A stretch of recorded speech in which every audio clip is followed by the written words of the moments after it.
Daniel worked for 10 years as a doorman at a hotel, 10 years opening doors, 10 years carrying luggage, 10 years watching people come and go while he stayed stuck in the same place. When he finally realized he would never be promoted, he decided to resign. But what he didn't imagine was that, at the end of that shift, the last guest would change his life forever. A black car stopped at the entrance. Daniel opened the door with the same politeness as always, helped with the luggage, and offered to carry the bags up to the room. The man looked him up and down and said coldly, "I don't have a tip for you." Daniel took a deep breath and replied, "Even so, I will do my job professionally, sir." He picked up the bags and began walking, explaining the hotel along the way, talking about the history of the place, the services offered, the different types of rooms, and explaining that it was the best hotel in the entire city, and that they could certainly provide excellent service. The man stopped in the middle of the hallway and stared at him, intrigued. "How does a simple doorman know all this so well? I've worked here for more than 10 years, sir." The surprise on the man's face was obvious, but before he could say anything, the manager appeared. The manager looked at Daniel with contempt and said loudly, in front of the guest, "Why are you still here? Haven't you finished your job? Go take care of the entrance, more people are arriving, and stop bothering guests with your conversations." Then he turned to the guest with a fake smile and said, "Sorry for the inconvenience, sir. This employee sometimes doesn't know his place." He dismissed Daniel with a hand gesture, as if shooing away a dog.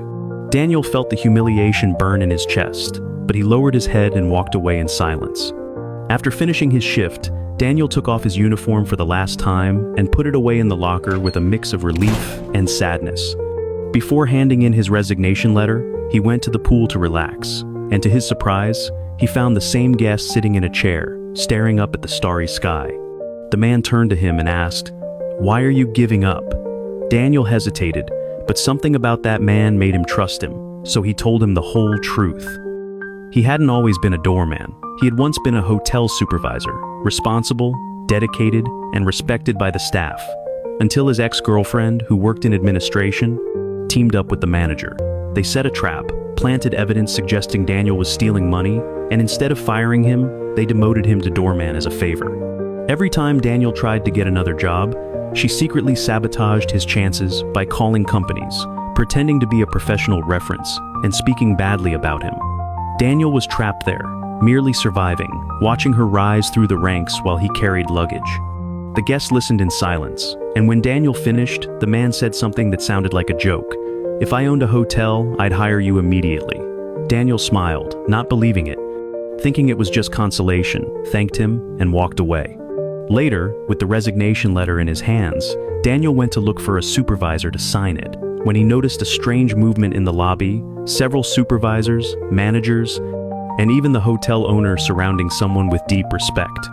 When Daniel got closer, his heart stopped.